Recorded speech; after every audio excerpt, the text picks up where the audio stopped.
And good afternoon. You're listening to Ken Hudnall. This is the Ken Hudnall Show. Coming to you from our studios right here in exciting El Paso, Texas, gateway to the Old West and the most haunted city in the country. Well, today is April the 30th, the 120th day of the year. 245 days remain to the year's over with. Today is International Jazz Day. Join your community in appreciating and recognizing the rich culture and heritage of jazz. National Bubble Tea Day. Golf Day. Get in the swing of things and take your club and go out there and hit some white balls. Walpurgis Night, which is the celebration of the arrival of spring. It's full of music and bonfires and dancing, and it's the end of winter's long grip. It's especially lively in Northern Europe. International Guide Dog Day. National Bugs Bunny Day. And what's up, Doc? Denim Day. National Adopt a Shelter Pet Day. I've done that a couple of times. It's well worth doing. National Mr. Potato Head Day. National Mahjong Day. National Oatmeal Cookie Day. Stop Food Waste Day. National Tie-Dye Day. Hairstyle Appreciation Day, and some of the hairstyles, I tell you, I don't know what they were thinking about when they did it. National Raisin Day. National Military Brats Day. National Sarcoidosis Day. That's if you feel exhausted and short of breath and covered with unexplained rashes. Sarcoidosis can cause that and a lot of other symptoms, but its cause is still a mystery. National Animal Advocacy Day. International Noise Awareness Day. National Tabby Day. National Honesty Day. Somebody should tell Congress about that. National Preparation Day. Spank Out Day. Day of the Child. Intergenerational Week. National Stop Snoring Week. Now let's see what we got in the news. There's always something going on. Well, Tim Walz is finally coming clean. Says Harris picked him for vice president to code talk to the white guys. There's been a lot of rumors he might run for president in 2028 on his own. He shut that down, doing a listening tour at Harvard. He, in fact, is doing a listening tour across the country. And he's talking about Vice President Kamala Harris chose him. And he could code talk to white guys watching football and fixing their truck and put them at ease. In my humble opinion, he couldn't put himself at ease. He told CNN's Jake Tapper he considered a third bid for Minnesota governor, but wasn't thinking about running for president in 2028. When asked why, he said the Democratic Party ought to run a collective 2028 presidential campaign. The problem is, they don't know what the American people want, but I can tell you one thing they don't want. Anybody the Democrats could put up.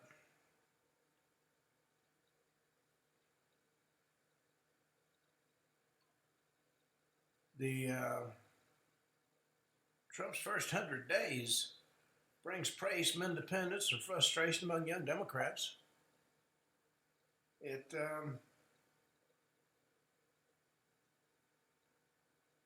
Faulkner Focus did a thing on Trump's 100 days. They praised his swift actions while Democrats face cracks in youth support.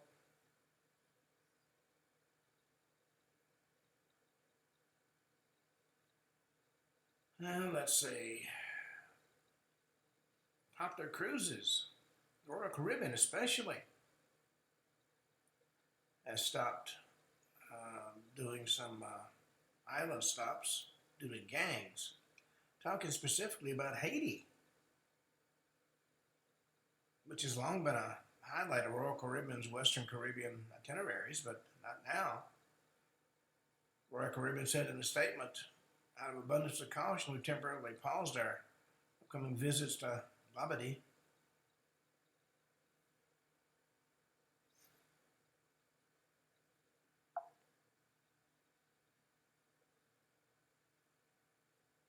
Well, the Supreme Court is having to get involved in a lot of cases, which means they actually have to work, which is unbelievable. Amal Clooney, who reported to be barred from entering the U.S. in the future. President Trump signed an executive order regarding International Criminal Court, the ICC, and she acted as an assistant to him on the when they went after Netanyahu and other Israel officials.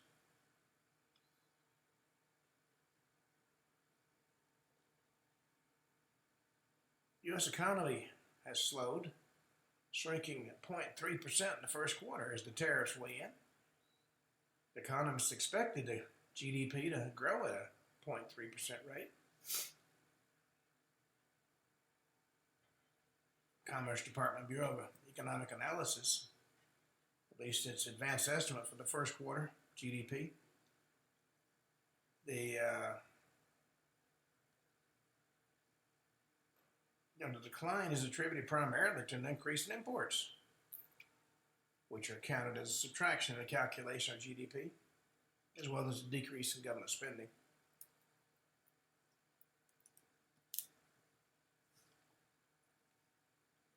Now, some of the things that government spending went toward were insane.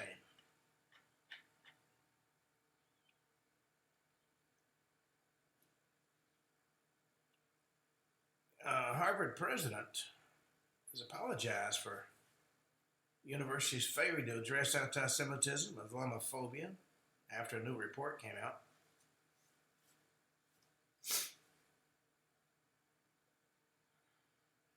Harvard President Alan Garber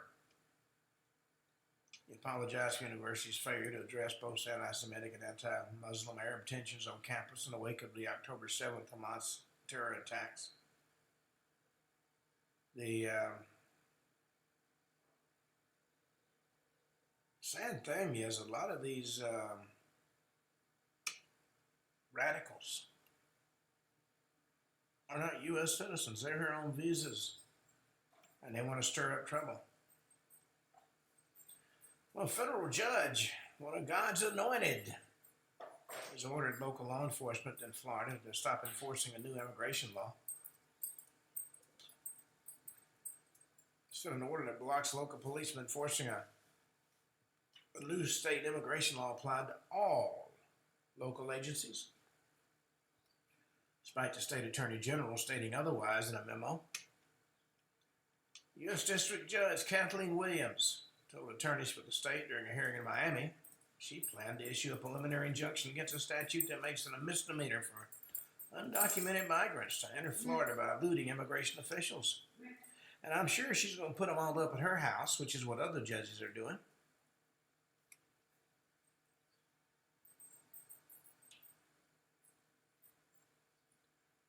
Well, violent MS-13 gangbangers getting desperate. And DHS officials credit early Trump action. They don't know what to do about the crackdown. I mean, President Biden said they could come rob and steal and carry on. Why can't they do it under President Trump?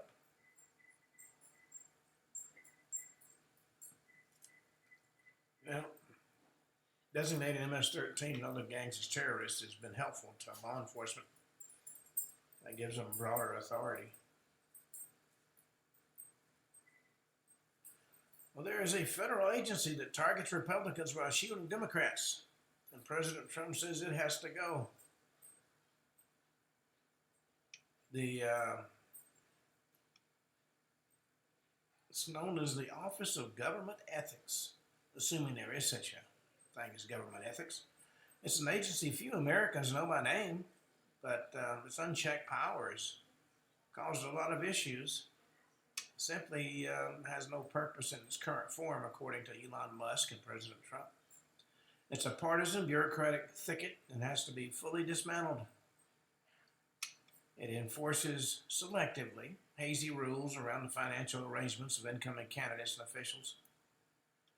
It takes a hard line with Republicans. Usually the winners in a battle with the Office of Government Ethics is Democrats and lawyers. It's a taxpayer-funded monument to post-Watergate paranoia. It's created a labyrinth of requirements over the years.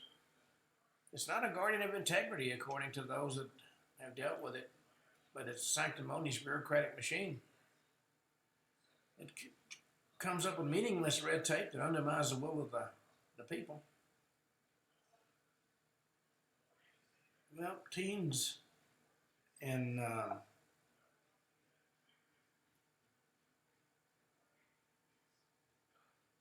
Norway had gone to the beach in Hellasund in the south of Norway, and they found a message in a bottle.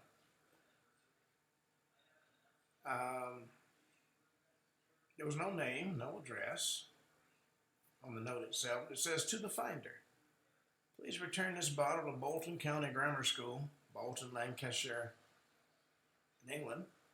They'll give you £1 in the equivalent in francs," written on the channel boat. Well, that school changed its name in 1982, which means the note is at least 42 years old.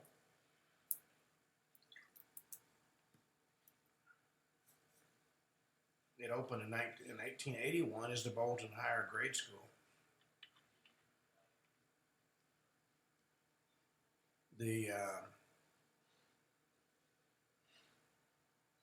school moved to a single site on Great Moore Street in 1897 and 1947. It became the Bolton County Grammar School.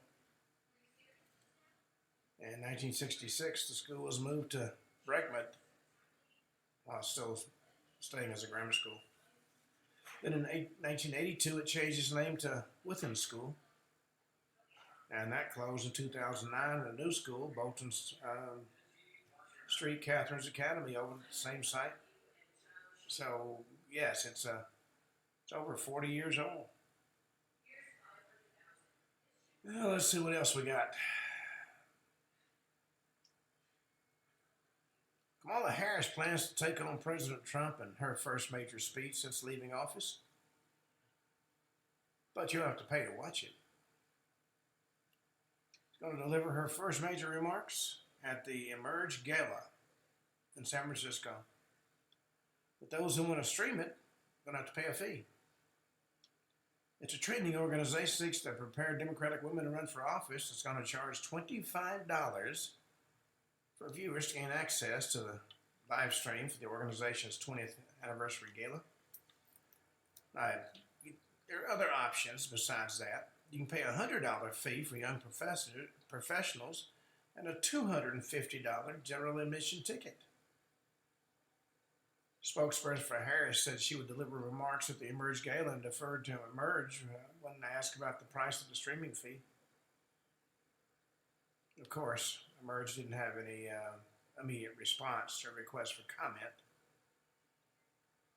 She's expected to issue a harsh rebuke to President Trump in her keynote address, and she's going to encourage Americans to resist Trump's economic agenda. Other speakers at the gala include Democratic U.S. Representative Abigail Spanberger of Virginia, Michigan State Senator Mallory McMurrow, and New Mexico State Senator Cindy Nava. And Deb Haaland, who served as former President Biden's Interior Secretary, is going to speak at the event. He was previously U.S. Representative for New Mexico before heading up the Interior Department. Harris is said to be eyeing the race for California governor in 2026 and is expected to make that decision by the end of the summer. My question will be, does she speak enough English to run for that office? Because all she does is word salad. Even her biggest supporters in every speech with, huh? What?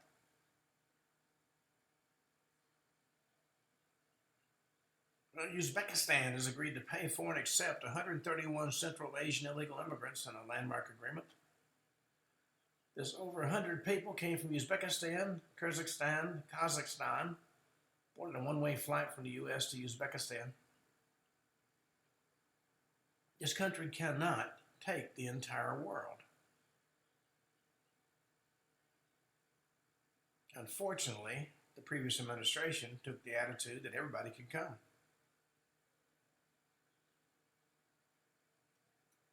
Well, a runaway kangaroo shut down the interstate in, of all places, Alabama. It was involved in a crash along Interstate 85. It forced the closure of Interstate Highway in a bizarre incident. It was actually captured on video. It showed the animal hopping along Interstate 85 in Macon County on Tuesday between Montgomery and Auburn when before it was captured by state troopers and its owner.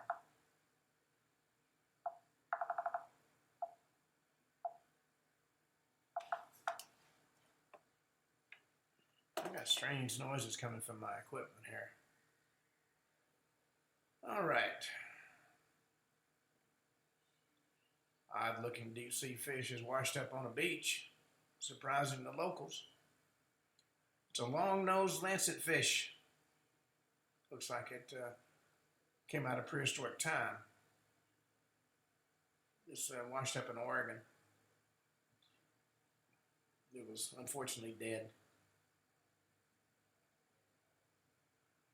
Brown University student angered non-faculty employees for Doge-like email, talking about the high cost of tuition.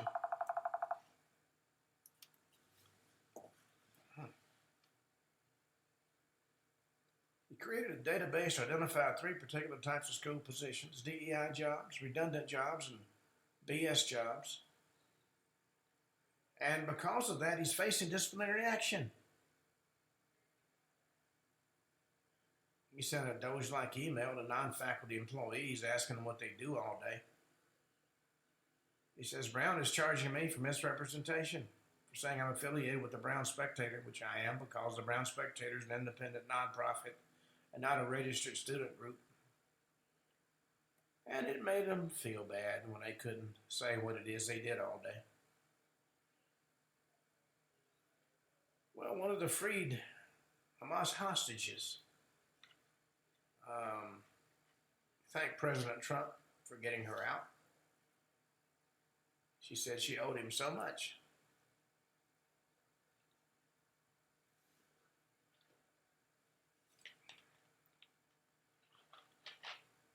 Well, Harvard alumni are praising President Trump's fight against anti-Semitism.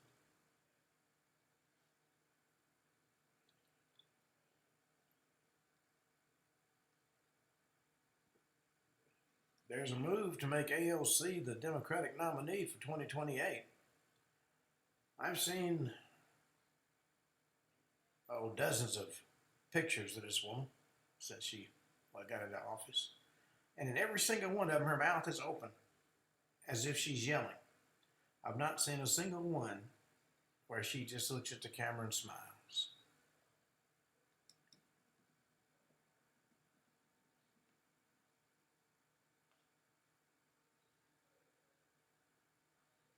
California judge demanding Border Patrol agents allow people that they think are living in the U.S. illegally to stay in the country unless there's a warrant. Or they have a reason to believe that people may flee before they get the warrant. U.S. District Judge, another one of God's anointed, Jennifer Thurston, ruled Tuesday, Customs and Border Protection agents in the Eastern District of California cannot stop illegal immigrants without reasonable suspicion or deport them via voluntary departure unless that person has explained their rights and agrees to leave. Now, if you went to their country, you wouldn't be offered that.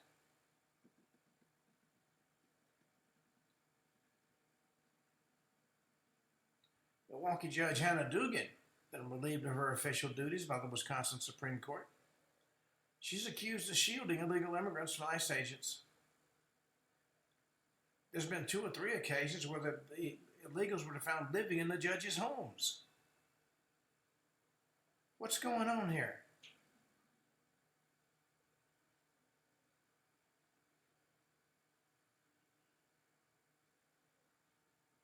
Well, jury's decided the fate of a Texas teen who was charged with allegedly stabbing his high school classmate to death in a bathroom in 2022. Found him not guilty of murder and guilty of criminal negligent homicide.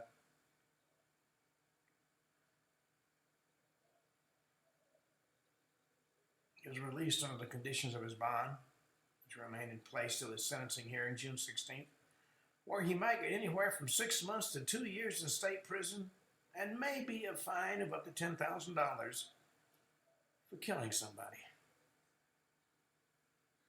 And if you look at the situation, we're dealing with another situation where it was a black on white crime, and that counted more than the evidence.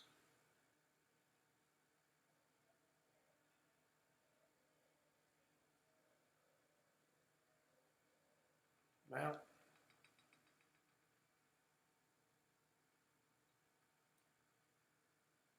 former Second Gentleman Doug Emhoff has been removed from his post on the Holocaust Memorial Council. Of course, he immediately attacked the administration on social media, saying it was turning one of the worst atrocities in history into a wedge issue.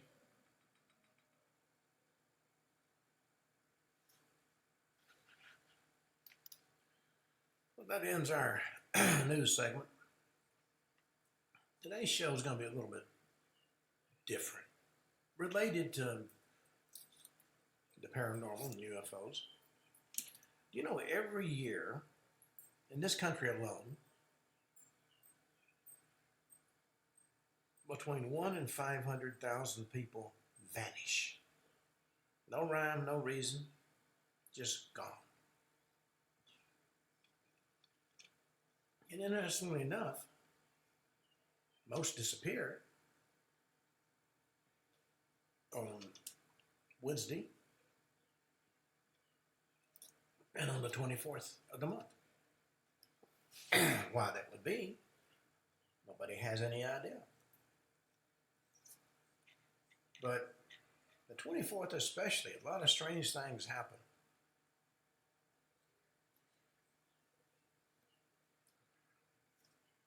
One particular case, October 24th, 1593, Spanish soldier standing guard in Manila in the Philippines vanished from his post. 24 hours later, he was found in Mexico City, 9,000 miles from Manila. Had no idea how he got there, but official records show that it happened. October 24th, 1967, a young man named Bruce Birkin, 19 years old, found himself sitting in a bus terminal in Newark, dressed in a cheap, ill-fitting suit. He had 7 cents in his pocket.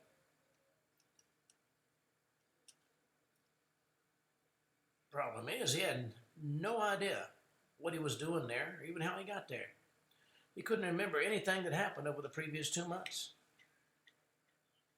August 22nd, 1967, he and his girlfriend went to a beach at Ashbury Park, New Jersey. He left her on the beach to go and put a coin in the parking meter.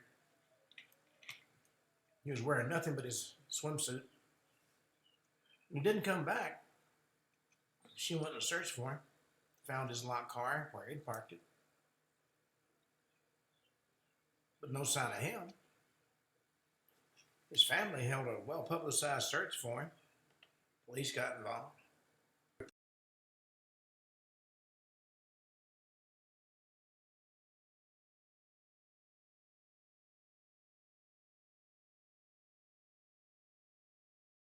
Reporters, one thing really bothers me.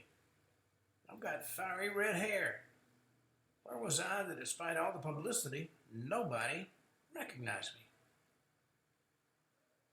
And nobody has any idea where the suit came from either. Well, on August 15, 1967, 7 days before Birkin vanished, 37-year-old research scientist named Palmer Gregory left his office at the Polaroid Corporation in Boston, started for Camp Kirby to join his vacationing family.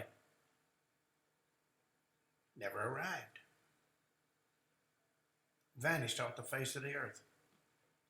1 month later, he walked into the police station in Buffalo, New York, and said he didn't know who he was. They traced his identity through the label of his clothing and the inscription on his wedding ring.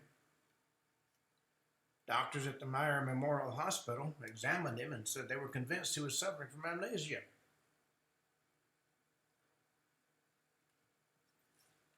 So what happened to him on that Massachusetts highway that night?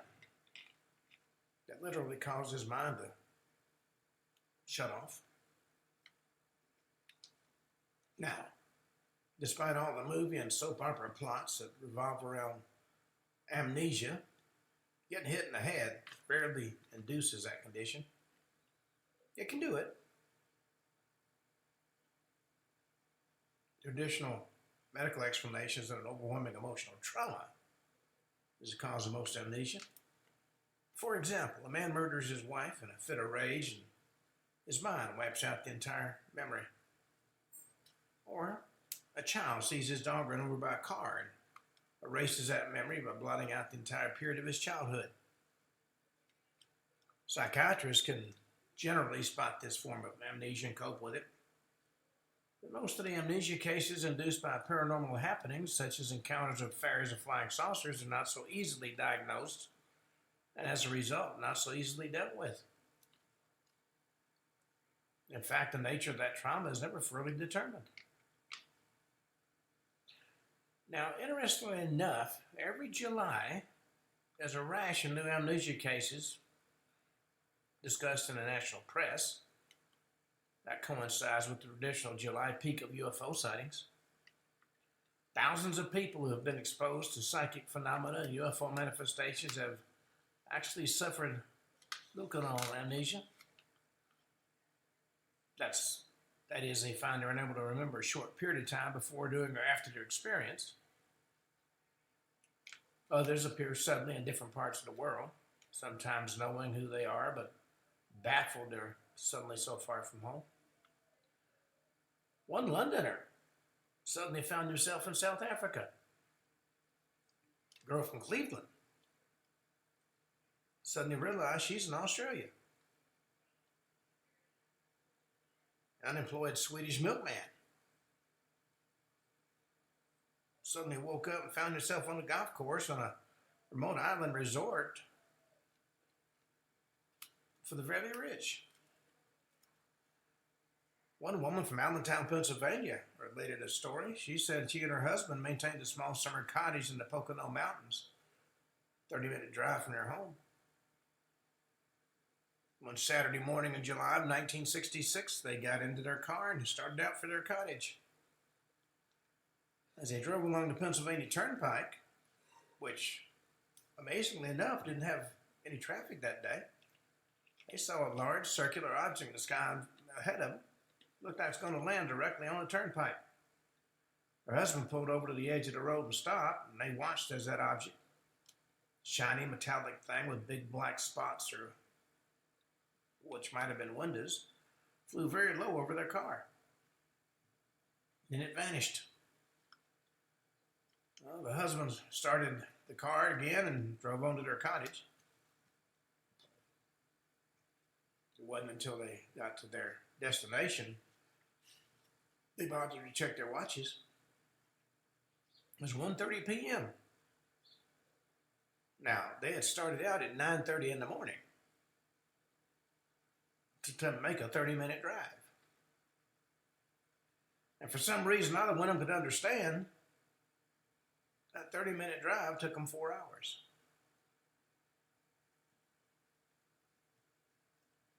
Well, one night in August of 1966, a Philadelphia policeman named Chester Archie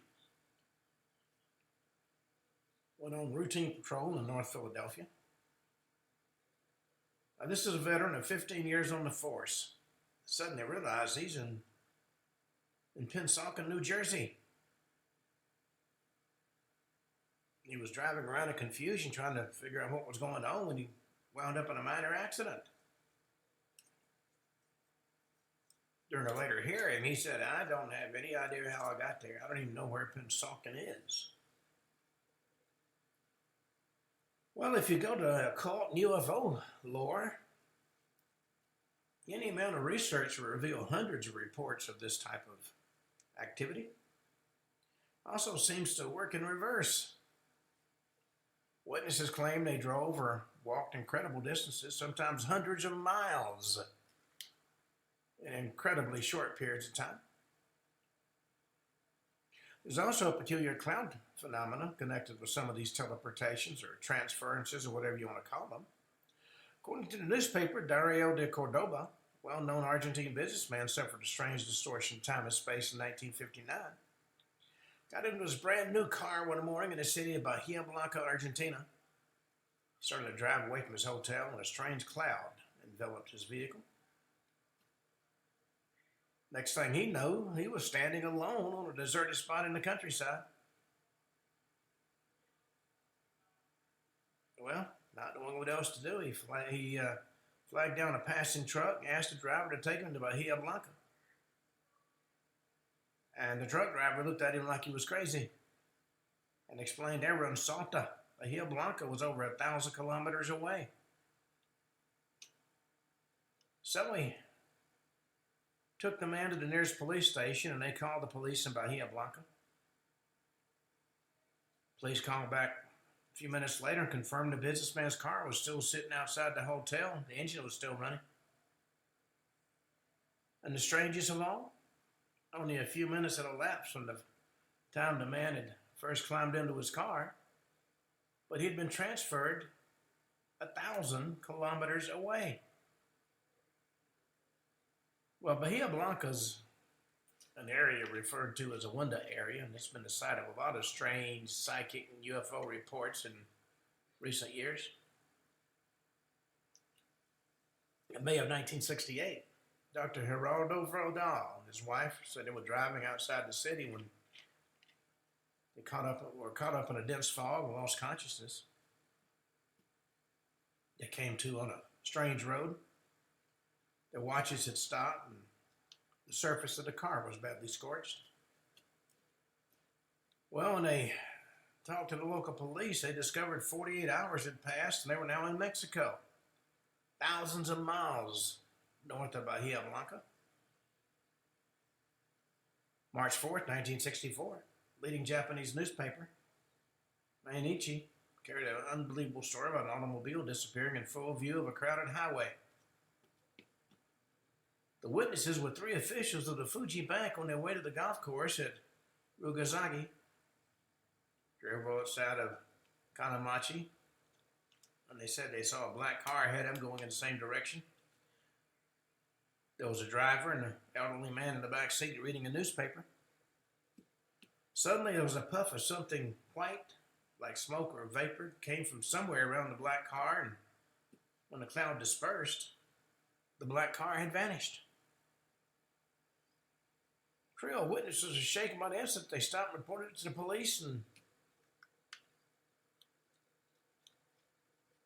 never got an answer to what had happened. Could that car in Japan have been taken by the same force that transported the Argentine businessman 1,000 kilometers? How about the force that was at work on British Wing Commander J. Baldwin flew into a cloud and never came out during the Korean War? The other pilots in his formation scoured the area but couldn't find any place of the commander of his plane. Or how about the cloud that literally devoured a whole regiment of British soldiers near Silva Bay, Turkey in 1915? A group of entrenched soldiers later signed affidavits swearing they watched the 1/4th Norfolk Regiment march into a peculiar brown cloud that hugged the ground in their path, and none of them reappeared on the other side. After a few minutes, the cloud rose up and flew away, joining a group of similar clouds that then sailed off against the wind. Not a single man from that regiment was ever seen again. 800 men vanished from the face of the earth in that one incident. Or how about August 4th, 1968? Graciela de Lourdes Semenza, 11 years old, playing outside her home in Cordoba, Argentina. She was caught up in one of these mysterious clouds. She said she wanted to go back inside and watch TV. And just as she was about to turn around, a white cloud, like a mist-like material, appeared on the path. And it came toward where she was at, and she couldn't see the other houses, and she couldn't move. She couldn't call out to her mother.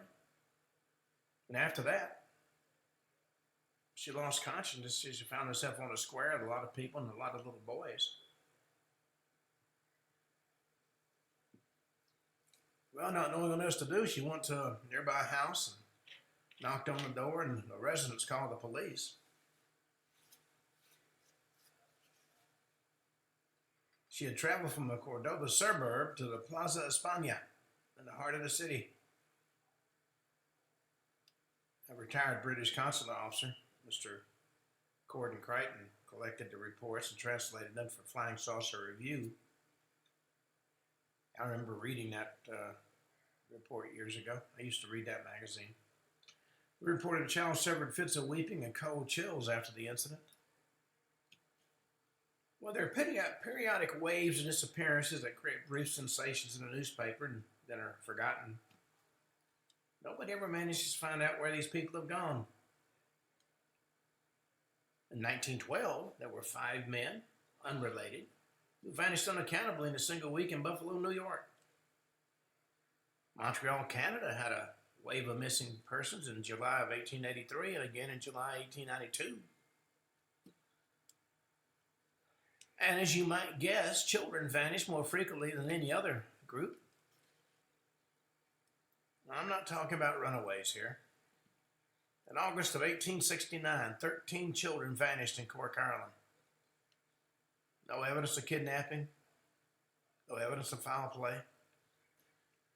That same month in Brussels, Belgium, there was a wave of disappearing children. Yet in August of 1895, Belfast, Ireland, another group of youngsters vanished. And again in August of 1920, 8 girls, all under the age of 12, disappeared forever in Belfast. Now, the latter part of the 19th century produced several classic disappearances. One that I'm sure you've heard of involved a farmer named David Lang. This was Thursday, September 23rd, 1880. Lived near Gallatin, Tennessee. He was walking across a field on his farm. People at his house, sitting on the front porch, saw him walking across the field, as did some witnesses driving down the road. He took 1 step, 2 steps, vanished. Of course, the assumption was he fell in a hole. So the people from the front porch and the folks from the road who knew him, Judge August Peck was one of them, rather well-known individual in the area, immediately rushed to see him, to see if he was okay. he was gone. A long and thorough search of that field never produced an answer. Now, a short time later, they had a memorial, and the family was there, and David Lang's daughter yelled out, "Where are you, Daddy?" And he answered, and he begged for help, and the voice faded away. 5 years later, Thursday, April 23rd, 1885, another farmer named Isaac Martin, this time in Salem, Virginia, walked across the field and, like David Lang, vanished. Well, December 24th, 1889, Christmas Eve, a 11-year-old boy named Oliver Larch went outside his home near South Bend, Indiana, to get a pail of water from the well. His family heard him cry out, "Help, help, they've got me." They ran outside. There was snow on the ground. His footprints led 50 feet away and stopped. The bucket he was carrying lay a few feet beyond that point. Not a single other mark of any kind could be found. It was just as if he'd been scooped up into the sky and carried off. And this type of sudden, inexplicable disappearance still takes place. Summer 1969, a 7-year-old boy named Dennis Martin was whisked away in Great Smoky Mountains National Park in Tennessee. One second he was walking along with his father and other relatives. The next second he was gone. Well, everybody began to search for him. Every crevice was examined. A massive hunt was launched with more than 1,400 people looking under every bush. Never found.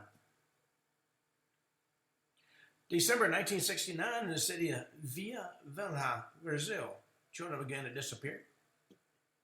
That's according to Brazilian correspondent Eduardo Keffel of the German magazine De Bunte Illustrate. It was discussed in the March 24, 1970 issue.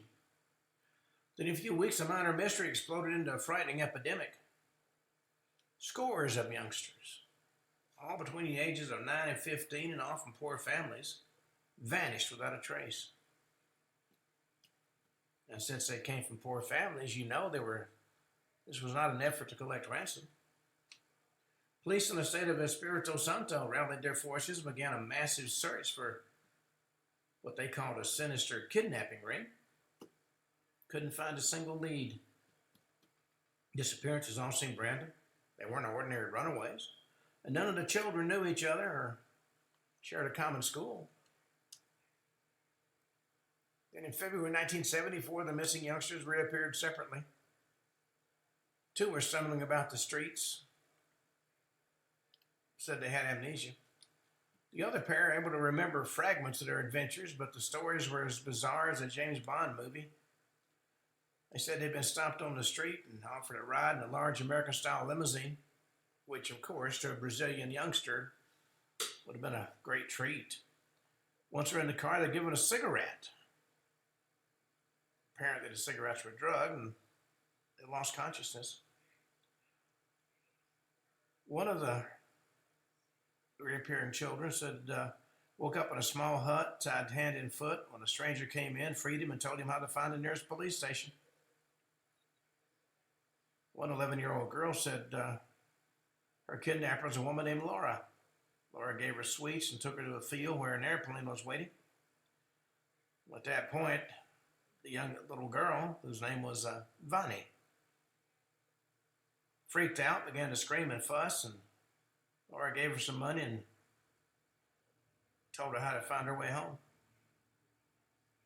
Well, most of the Brazilian victims, surprisingly enough, were boys, although a few girls were included.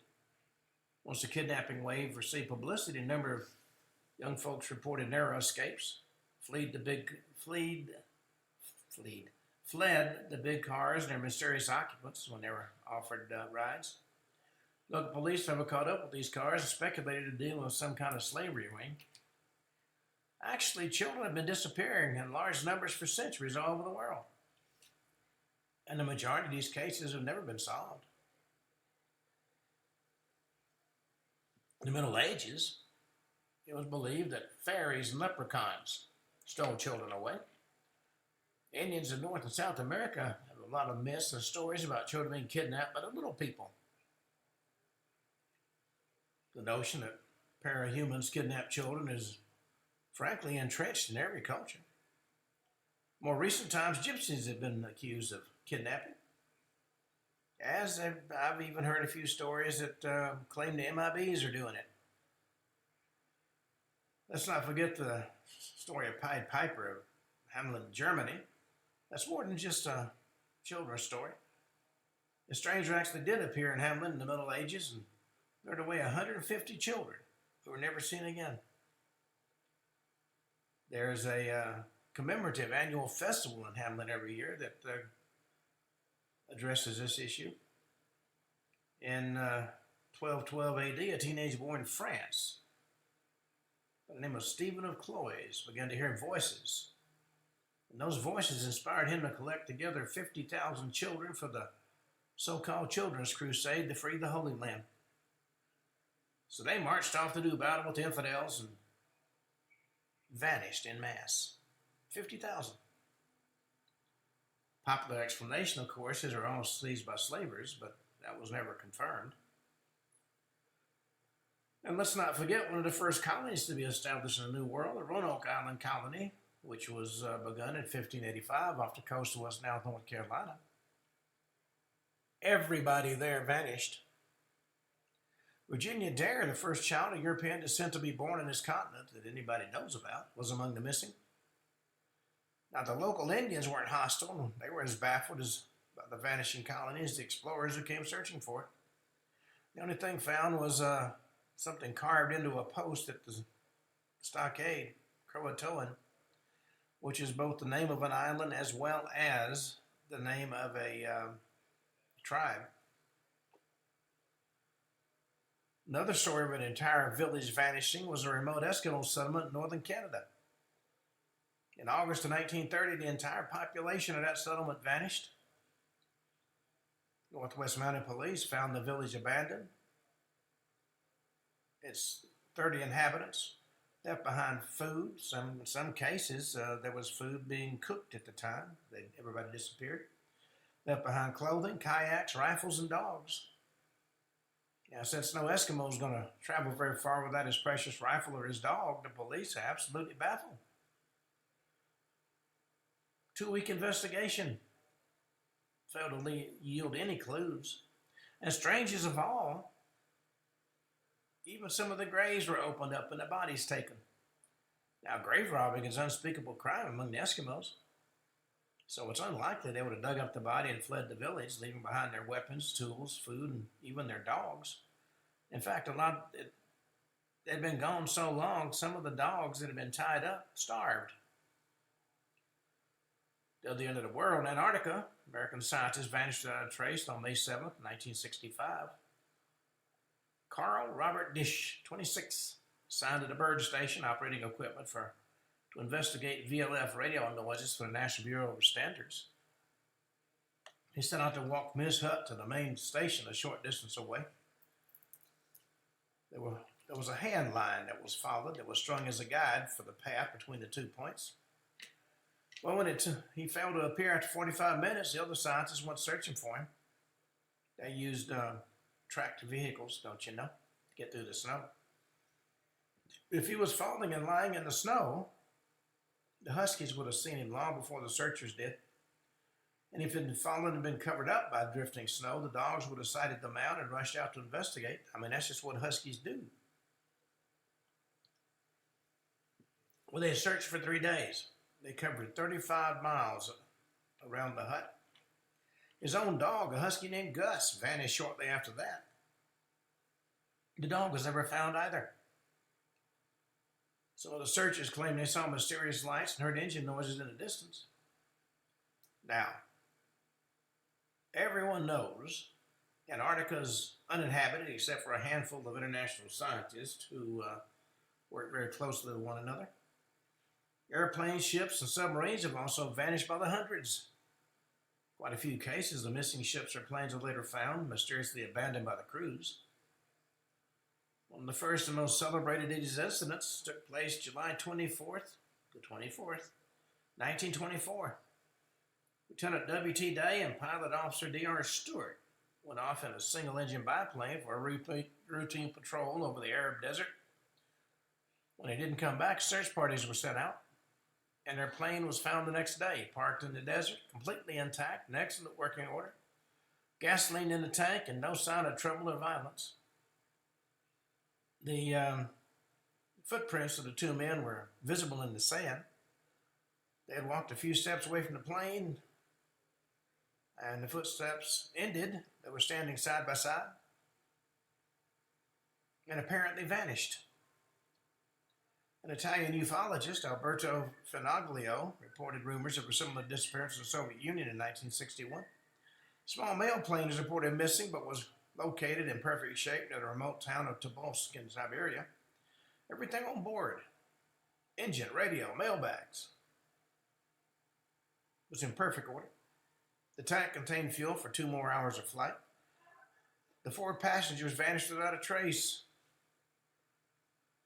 A distance of about 300 feet from the aircraft, there was a huge, clearly defined circle in which the grass was all scorched and the earth depressed. With over 50 pilots and men in the U.S. Air Force have lost their lives or vanished suddenly while pursuing unidentified flying objects, and their deaths have actually been officially documented.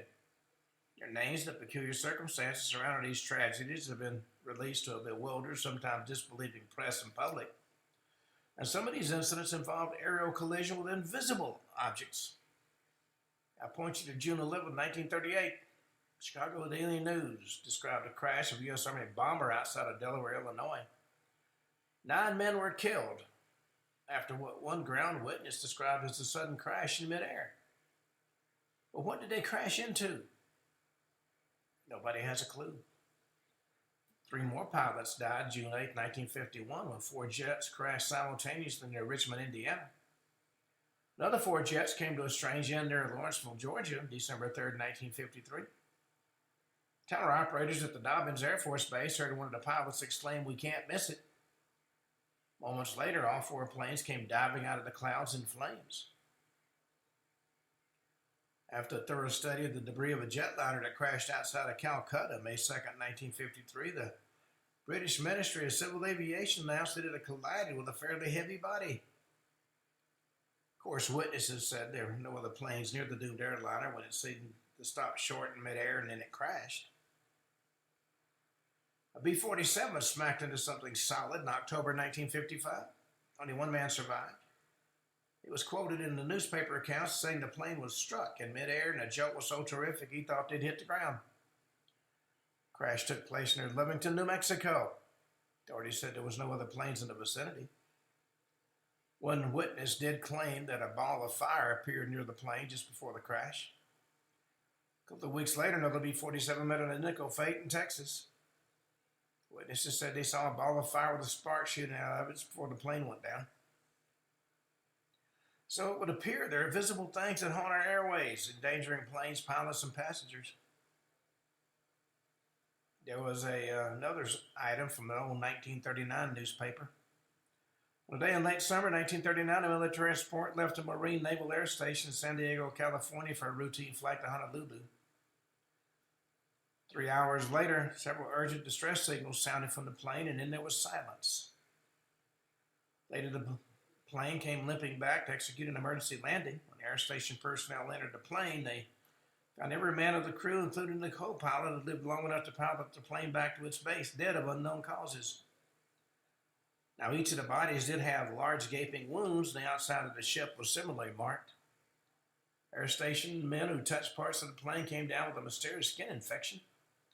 One of the most puzzling aspects of this entire affair, though, was the 45 automatics carried by the pilot and the co-pilot had been emptied. The shells lay on the floor, and the smell of rotten eggs pervaded the atmosphere inside the plane. Now, mysterious skin infections and rotten egg odors, which is identified as hydrogen sulfide, are phenomena familiar with all UFO researchers. It appears that the transport was attacked, and apparently without provocation, by some sort of aerial intruder. Well, on that note, we come to the end of today's show. We'll be back tomorrow and talk about more stories that are strange and unusual. Till then, this is Ken Hudnall for the Ken Hudnall Show, saying have a truly great evening.